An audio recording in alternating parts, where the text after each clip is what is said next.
Se você assiste automobilismo por algum tempo, então provavelmente já viu algum carro sair voando durante uma corrida. Com chassis e carenagens cada vez mais focadas no ganho de pressão descendente e downforce, parece estranho pensar que os mesmos carros acabam voando durante um acidente. Mas por que isso ocorre? O que faz um carro de corrida voar?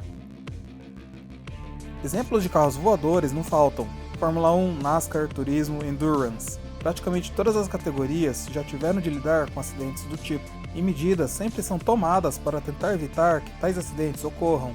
Para os fãs da Fórmula 1 e IndyCar, o motivo mais familiar para carros voando é o que costuma ser chamado de vantagem mecânica.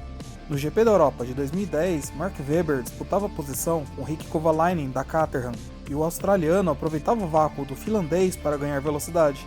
Kovalainen se moveu e freou antes do normal, e Webber atingiu a traseira do Caterham a 305 km/h.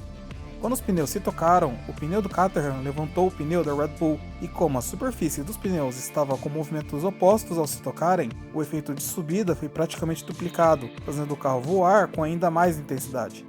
A geometria das rodas fez com que toda a força fosse direcionada para cima, e isso mandou o carro para o ar. Esse risco é natural para as corridas com carros de rodas expostas, e isso já aconteceu várias vezes.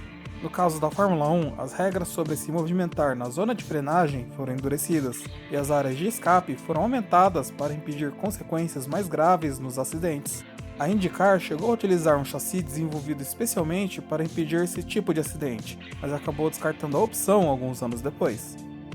Como já foi explicado nos vídeos sobre os carros asa, um dos principais fatores que determinam a capacidade de uma asa de produzir força ascendente, ou no caso de carros de corrida, força descendente, é o chamado ângulo de ataque.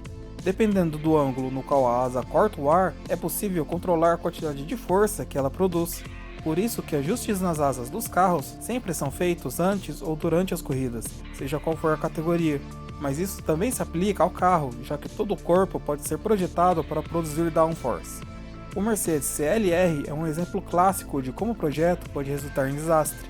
O carro foi produzido para se aproveitar das grandes retas, ao mesmo tempo que gerava o downforce necessário para contornar rapidamente as curvas. O carro era o mais longo possível pelas regras, ao mesmo tempo que mantinha o espaço entre eixos o menor possível. O rake do carro, que é a diferença de altura entre a frente e a traseira e que normalmente é ajustado com a traseira mais alta do que a frente, tinha uma diferença mínima possível, o que aumentava ainda mais a capacidade do carro de furar o ar, mas que o deixava igualmente mais instável. Com isso, o carro tinha um ajuste que privilegiava baixo downforce e baixo arrasto, ou seja, o carro tinha menos trabalho para atravessar o ar, enquanto produzia pouca pressão descendente.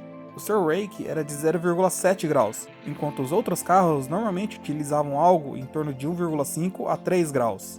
A pouca pressão somada ao ângulo baixo se mostraram catastróficas para a Mercedes.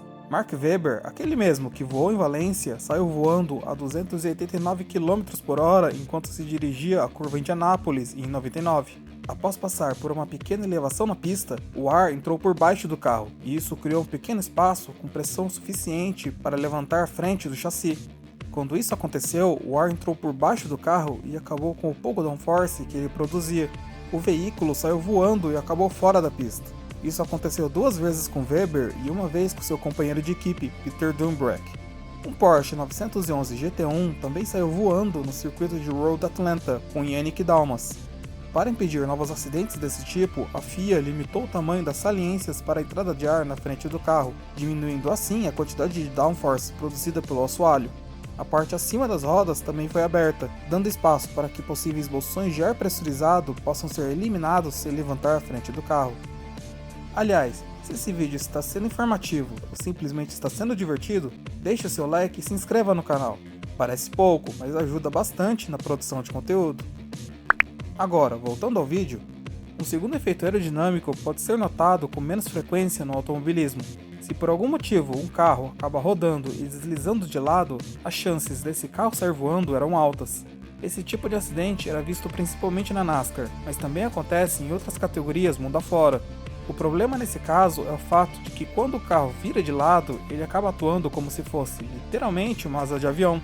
O perfil acaba produzindo mais pressão aerodinâmica embaixo do carro do que acima, fazendo o carro literalmente decolar. Em 2012, vimos esse tipo de acidente acontecer em Le Mans, com Anthony Davidson voando após ser trocado por uma Ferrari. O carro estava a 290 km por hora, velocidade maior do que a de um Boeing decolando. Com o perfil levantando cada vez mais, o ângulo de ataque foi aumentando e mais força ascendente acabou sendo produzida. Com isso, o carro acabou voando de forma semelhante ao que vimos com os Mercedes.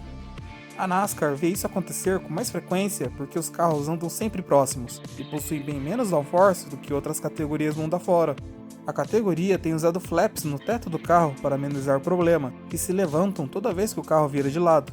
O flap impede que a pressão abaixo do carro seja maior do que a pressão acima do carro, impedindo o carro de voar. Por fim, a causa mais simples para carros voando em acidentes é a combinação de momentum e trajetória. Basta um carro acertar um obstáculo no ângulo certo que o momentum faz todo o resto. A trajetória se mantém e o carro sai voando feito um projétil.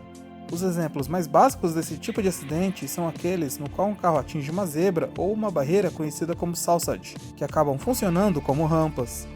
Em tempos recentes, isso aconteceu com Alex Peroni e Sofia Flores na Fórmula 3, mas isso já aconteceu praticamente em todas as categorias.